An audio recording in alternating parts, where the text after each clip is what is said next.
नमस्कार दोस्तों, स्वागत है आपका हमारे इस YouTube चैनल पे। दोस्तों, आप अगर एग्ज़ाम की तैयारी कर रहे हैं, विभिन्न प्रतियोगी परीक्षाओं की तैयारी कर रहे हैं, चाहे वो एसएससी हो, रेलवे हो या कोई भी स्टेट गवर्नमेंट का तैयारी आप करते आ रहे हैं, तो आप देखते होंगे कि मानव शरीर से जुड़े बहुत सारे क्वेश्चन जो हैं, वो हर एक शिफ्ट में पूछे जाते हैं। तो आज हम लेकर आए हैं आपके लिए मानव शरीर से जुड़े 50 महत्वपूर्ण सवाल। अगर आप यह सवाल को पूरी तरीके से देख लेते हैं, तो आप सारे प्रश्नों का सही से जवाब दे सकते हैं।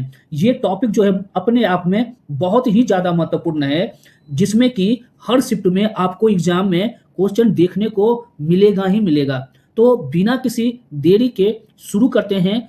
तो आइए शुरू करते हैं। इसका पहला क्वेश्चन देखते हैं, मानव हृदय में कुल कितने कोष्ठक होते हैं? ऑप्शन यहाँ पर दिया हुआ है 2, 3, 4 और 6। तो इसका आंसर सही जो हो जाएगा वह हो जाएगा 4। यहाँ पर मानव हृदय में कुल कोष्ठकों की संख्या जो होती है वो 4 होती हैं। आलिंद 2 आलिंद होता है और 2 जो होता है वह निलय होता है। इसको हम लोग बायां निलय, दायां निलय, और इसको हम लोग बायां आलिंद या दायां आलिंद, यानी कि टोटल 4 हो जाता है। जो हृदय के ऊपरी भाग में होते हैं उसको आलिंद कहते हैं, और जो हृदय के निचली भाग में होते हैं उसको हम लोग निलय कहते हैं। तो याद रखिएगा, टोटल जो होता है वो मानव शरीर में 4 कोष्ठक होते हैं। ठीक है, आइए क्वेश्चन नंबर 2 पे चलते हैं। इसका दूसरा क्वेश्चन है, मानव शरीर की सबसे बड़ी धमनी कौन सी होती है? तो यहाँ पर आंसर जो दिया हुआ है वो ए में है फुफ्फुस धमनी, बी है महाधमनी, सी है कैरोटीड धमनी, और 4 में है यहाँ पर डी में कोरोनरी धमनी। तो इसका जो सही आंसर हो जाएगा वह बी हो जाएगा, महाधमनी। तो महाधमनी मानव शरीर की जो होती है वो सबसे बड़ी धमनी होती है। ये क्या काम करती है? तो ये जो काम करती है कि बाएं निलय से जो शुद्ध ऑक्सीजन युक्त रक्त होता है उसको पूरे शरीर में पहुंचाती है। यानी आपको याद रखना है कि महाधमनी जो है वो सबसे बड़ी धमनी है, और इसका काम क्या होता है? बाएं निलय से शुद्ध रक्त को पहुंचाना। और धमनी का काम जो होता है हमेशा शुद्ध रक्त को मानव शरीर में पहुंचाना होता है। यहाँ पर जो तीसरा क्वेश्चन है, रक्त का लाल रंग निम्नलिखित में से किस प्रोटीन की उपस्थिति के कारण होता है? तो यहाँ पर आंसर जो दिया हुआ है ऑप्शन ए में मायोसिन, हीमोग्लोबिन और फाइब्रिनोजन, और चौथा जो है एल्बुमिन। तो यहाँ पर जो इसका आंसर हो जाएगा कि हीमोग्लोबिन जो होता है एक आयरन यानी लोहा युक्त प्रोटीन होता है। ठीक है, और इसी के वजह से रक्त का रंग जो होता है लाल होता है। यह जो होता है आरबीसी में होता है। कहाँ पे होता है? आरबीसी में होता है, और ऑक्सीजन का परिवहन करता है। इसी के कारण जो है इसका रक्त लाल दिखता है। तो आरबीसी का मतलब होता है रेड ब्लड सेल। ठीक है, नेक्स्ट क्वेश्चन देखते हैं 4 नंबर। सर्वदाता यानी यूनिवर्सल डोनर रक्त समूह किस ब्लड ग्रुप को माना जाता है? A B positive, A positive, B positive या ओ निगेटिव? यहाँ पे याद होगा कि यूनिवर्सल डोनर जो होता है वो ओ को कहा जाता है, लेकिन ऑप्शन में यहाँ पर ओ माइनस दिया हुआ है। ठीक है, तो यह क्वेश्चन रेलवे ग्रुप डी में आ चुका है। तो यहाँ पे ऑप्शन जो था ओ माइनस था, लेकिन उस ग्रुप डी में ओ माइनस भी था, ओ प्लस भी था। तो यहाँ पर आंसर जो हो जाएगा यूनिवर्सल डोनर के लिए वो ओ माइनस हो जाएगा। ठीक है, नेक्स्ट क्वेश्चन, लाल रक्त कोशिकाओं का औसत जीवन काल कितना होता है? तो यहाँ पर जो आंसर हो जाएगा, देखिए ऑप्शन में यहाँ पर दिया हुआ है 10 से 20 दिन, 120 दिन, 200 दिन या 365 दिन। तो इसका जो जीवन काल होता है वह 120 दिनों का होता है। लाल रक्त कोशिकाओं यानी आरबीसी का जीवन काल 120 दिन होता है, जिसके बाद ये स्प्लीन यानी कि जिसको हम लोग पलीहा कहते हैं उसमें नष्ट हो जाती है। इसीलिए इसको आरबीसी का कब्रिस्तान भी कहते हैं। ठीक है, किसको? स्प्लीन को, यानी स्प्लीन को हम लोग आरबीसी का कब्रिस्तान भी कहते हैं। ठीक है, पलीहा, पलीहा में ये नष्ट हो जाता है। ठीक है, 120 दिन का जीवन काल होता है। नेक्स्ट, हृदय की धड़कन को नियंत्रित करने के लिए कृत्रिम रूप से किस उपकरण का उपयोग किया जाता है? तो यहाँ पर जो ऑप्शन दिया हुआ है वो है ईसीजी, पेसमेकर, डायलाइजर या सीटी स्कैन। तो इसका जो आंसर होना चाहिए वो होगा बी नंबर, पेसमेकर। ठीक है, पेसमेकर एक छोटी चिकित्सकीय जो है उपकरण होता है जो हृदय में विद्युत संकेत भेजकर उसकी धड़कन की दर को सामान्य बनाए रखता है। इसीलिए हृदय की धड़कन को नियंत्रित करने के लिए पेसमेकर का उपयोग किया जाता है। नेक्स्ट क्वेश्चन की ओर चलिए। 7 नंबर क्वेश्चन है, एक स्वस्थ वयस्क मनुष्य में औसतन कितना लीटर रक्त पाया जाता है? 2 से 3 लीटर, 5 से 6 लीटर, 8 से 9 लीटर और 10 से 12 लीटर। तो इसका मतलब होता है कि एक जो मानव शरीर है, पूरा जो मानव शरीर है उसमें जो होता है रक्त जो होता है 5 से 6 लीटर होता है, यानी ऑप्शन बी सही होता है। एक वयस्क मानव शरीर में कुल वजन का लगभग 7%, कितना प्रतिशत में ही पूछेगा तो 7%, अर्थात औसतन 5 से 6 लीटर पाया जाता है। ठीक है, भोजन का पाचन मुख्यतः मानव शरीर के किस भाग से शुरू हो जाता है? तो मुख से, अमाशय से, छोटी आंत से या यकृत से? तो इसका जो आंसर हो जाएगा वह हो जाएगा ए नंबर, यानी मुख से। ये जो है इसका आंसर हो जाएगा। भोजन का पाचन जो होता है वो मुख से ही शुरू हो जाता है, जहां पर लार में उपस्थित एक एंजाइम होता है जिसको हम लोग टाइलिन कहते हैं, वो कार्बोहाइड्रेट यानी स्टार्च जो होता है उसका पाचन शुरू कर देता है। तो ये भी याद रखिएगा, मुख से शुरू होता है। टाइलिन जो है एंजाइम होता है जो पाचन में सहायता करता है, और ये किसका पाचन करता है? टाइलिन, कार्बोहाइड्रेट यानी स्टार्च का पाचन करता है। तो आंसर हो जाएगा मुख से। नेक्स्ट क्वेश्चन, नेक्स्ट प्रश्न, मानव शरीर की सबसे बड़ी ग्रंथि यानी लार्जेस्ट ग्लैंड कौन सी है? अग्नाशय, थायराइड, यकृत या पीयूष ग्रंथि? तो इसका जो आंसर हो जाएगा वो आप बताना है आपको। इसका आंसर क्या होने वाला है? तो सबको पता होगा, यकृत होगा यानी लीवर होगा।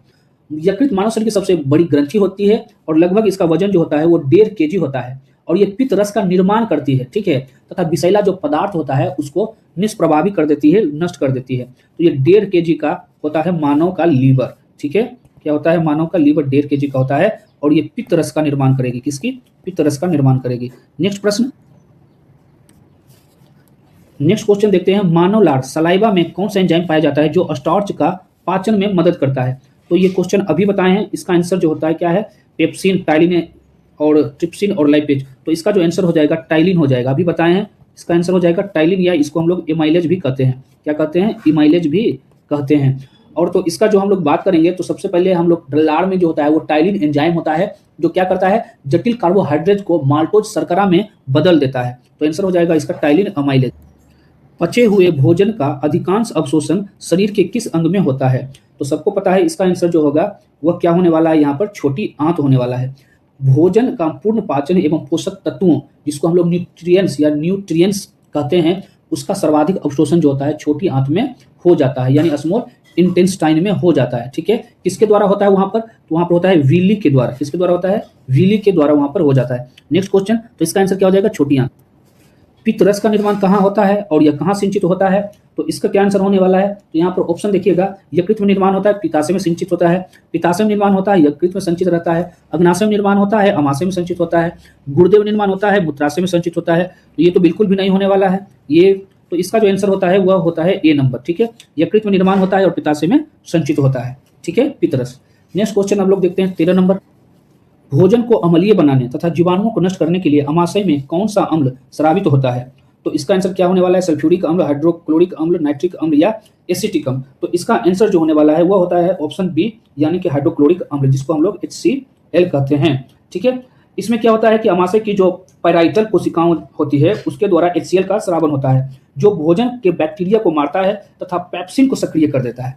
नेक्स्ट क्वेश्चन देखते हैं, मानव शरीर में अपेंडिक्स किस अंग से जुड़ा एक अवशेषी अंग है? तो इसका क्या आंसर होने वाला है? ऑप्शन ए है यहाँ पर छोटी आंत, बड़ी आंत, अमाशय या अकृत। तो इसका आंसर जो हो जाएगा बड़ी आंत हो जाएगा, बड़ी आंत हो जाएगा, यानी ऑप्शन बी हो जाएगा। यहाँ पे क्या है? अपेंडिक्स बड़ी आंत के शुरुआती हिस्से यानी सीकम, सीकम से जुड़ी एक छोटी नली होती है जो मानव में एक अवशेषी अंग होता है। अगला क्वेश्चन देखते हैं 15, मानव श्वसन तंत्र का मुख्य अंग कौन सा है जहां गैसों का विनिमय होता है? तो इसका आंसर होने वाला है क्या? हृदय, फेफड़ा, गुर्दा या यकृत? तो इसका आंसर जो होने वाला है वह होने वाला है फेफड़ा, यानी इसको हम लोग क्या बोलते हैं? लंग्स भी बोलते हैं। फेफड़ा मानव श्वसन तंत्र के मुख्य अंग हैं जो वायुमंडल में क्या करते हैं? ऑक्सीजन ग्रहण करते हैं और रक्त में मिला देते हैं। नेक्स्ट क्वेश्चन, फेफड़ों में ऑक्सीजन और कार्बन डाइऑक्साइड का विनिमय किस सूक्ष्म संरचना में होता है? ब्रोंकाई, एल्वियोली या कूपिका, नेफ्रॉन या न्यूरॉन? तो इसका जो सही आंसर होता है वो बी होता है, एल्वियोली या कूपिका।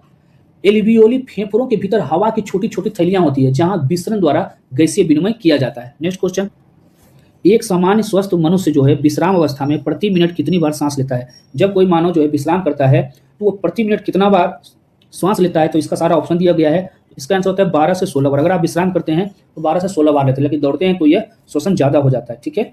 आप कितना स्पीड में दौड़ते हैं, कितना देर तक दौड़ते हैं, उसके अनुसार भी यह निर्भर करता है। और एक समय अंतराल पर जाकर के जब आप स्पीड को सही बनाए रखते हैं तो यह बराबर हो जाता है। नेक्स्ट क्वेश्चन, सांस लेते समय वक्ष गुहा के आयतन को बढ़ाने में कौन सी मांसपेशी महत्वपूर्ण भूमिका निभाती है? तो इसका जो ऑप्शन है biceps, diaphragm, triceps, cardiac muscle. तो आंसर इसका क्या होने वाला है? डायफ्राम, यानी ऑप्शन बी होता है। डायफ्राम जो है वक्ष गुहा और उदर गुहा के बीच स्थित एक पेशीय संरचना होती है जो सांस खींचने और छोड़ने में मदद करती है। नेक्स्ट क्वेश्चन, कोशिका का पावर हाउस किसे कहा जाता है?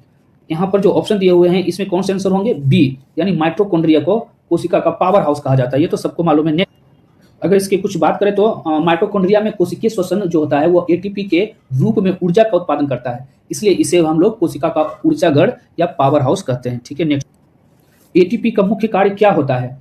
तो यहाँ पर क्या होता है एटीपी का मुख्य कार्य? तो आंसर हो जाएगा यहाँ पर ए, शरीर का तापमान को बढ़ाना, कोशिकीय ऊर्जा की मुद्रा या रक्त का थक्का जमाना या हड्डियों का निर्माण करना। तो एटीपी का जो होता है ऊर्जा बढ़ाना, ऊर्जा की यहाँ पे देखिए ऊर्जा, कोशिकीय ऊर्जा की मुद्रा को आंसर हो जाएगा यहाँ पर बी।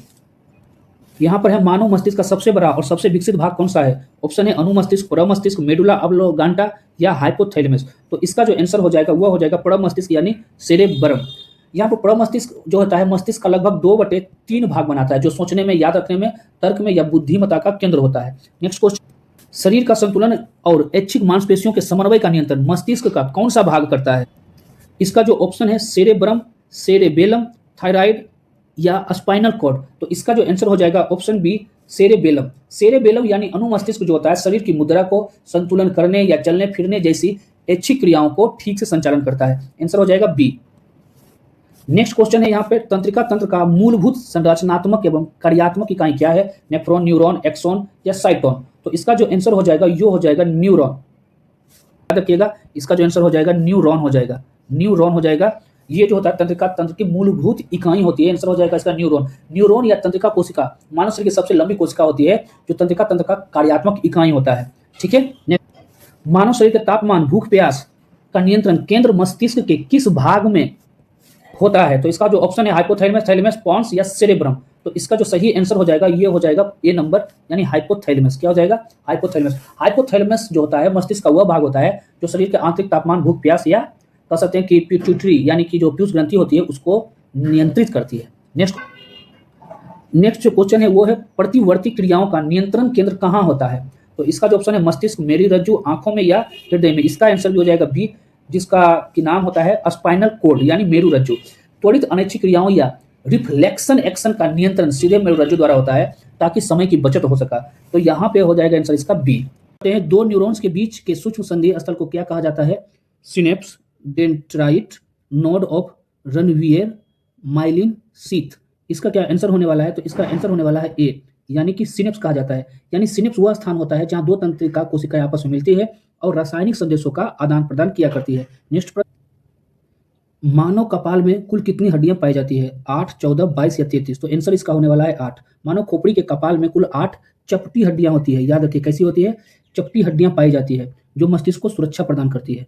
नेक्स्ट क्वेश्चन, एक वयस्क मानव शरीर में कुल कितनी हड्डियां होती है? तो इसका आंसर हो जाएगा 206। सभी जानते हैं। नेक्स्ट क्वेश्चन की ओर चले, मानव शरीर की सबसे लंबी और सबसे मजबूत हड्डी कौन सी है? फीमर, टिबिया, ह्यूमरस या रेडियस। इसका आंसर हो जाएगा ए, फीमर।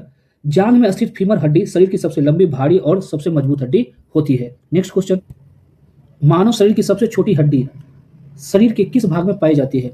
तो आंसर हो जाएगा इसका कान, नाक, पैर की उंगली या गले में। तो आंसर हो जाएगा ए, कान में पाई जाती है सबसे छोटी हड्डी इसको।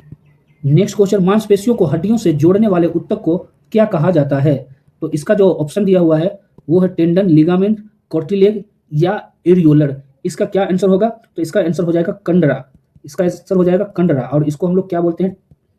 टेंडन भी बोलते हैं। तो आंसर इसका क्या होने वाला है? ए नंबर। ठीक है, नेक्स्ट, एक हड्डी को दूसरी हड्डी से जोड़ने वाले ऊतक को क्या कहा जाता है? जब यहाँ पर ऊतक की बात है तो क्या कहा जाता है? टेंडन, लिगामेंट, प्लाज्मा या मायोसिन। तो इसका जो आंसर हो जाएगा स्नायु हो जाएगा। स्नायु को हम लोग क्या बोलते हैं? लिगामेंट भी बोलते हैं। तो आंसर बी हो जाएगा, लिगामेंट। ठीक है, नेक्स्ट, मानव शरीर में पसलियों के कुल कितने जोड़े पाए जाते हैं? तो इसका आंसर हो जाएगा क्या? 12 जोड़ा, यानी टोटल 24 पसलियां पाई जाती है। अत्यधिक व्यायाम पर मांसपेशियों में किस अम्ल के जमाव के कारण थकावट या ऐंठन हो जाता है? तो आंसर हो जाएगा इसका क्या? लैक्टिक, यूरिक, पायरूबिक या साइट्रिक। आंसर हो जाएगा ए, लैक्टिक अम्ल के कारण थकावट होता है। अगला क्वेश्चन है, वृक्क की कार्यात्मक या संरचनात्मक इकाई जो होती है वो क्या होती है? तो न्यूरॉन, नेफ्रॉन, एल्वियोली या यकृत कोशिकाएं। इसका आंसर जो हो जाएगा बी नंबर हो जाएगा, नेफ्रॉन।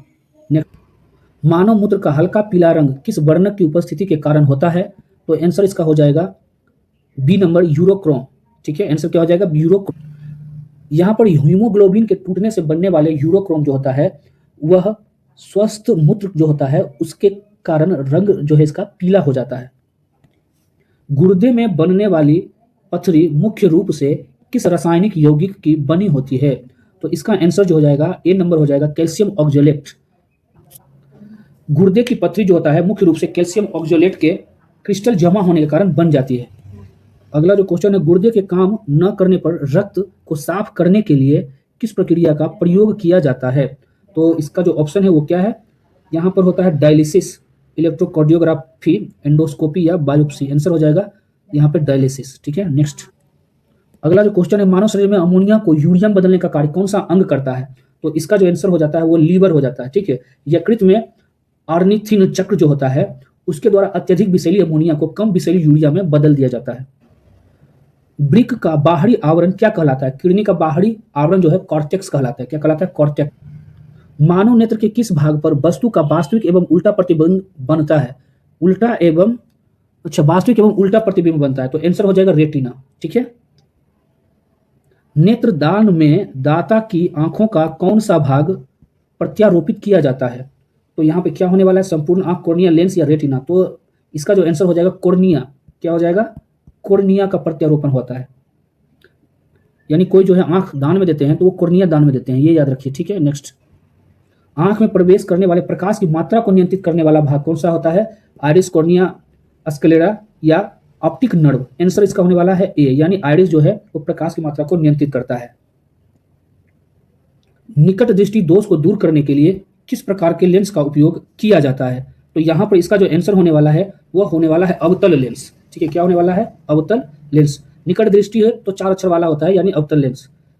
यानी कहने का मतलब है निकट में 3 शब्द है तो इसका जो लेंस होगा अवतल, यानी कि 4 अक्षर वाला। वही दूर दृष्टि रहेगा 2 अक्षर वाला, तो इसका आंसर जो होने वाला है 3 अक्षर वाला, यानी कि उत्तल।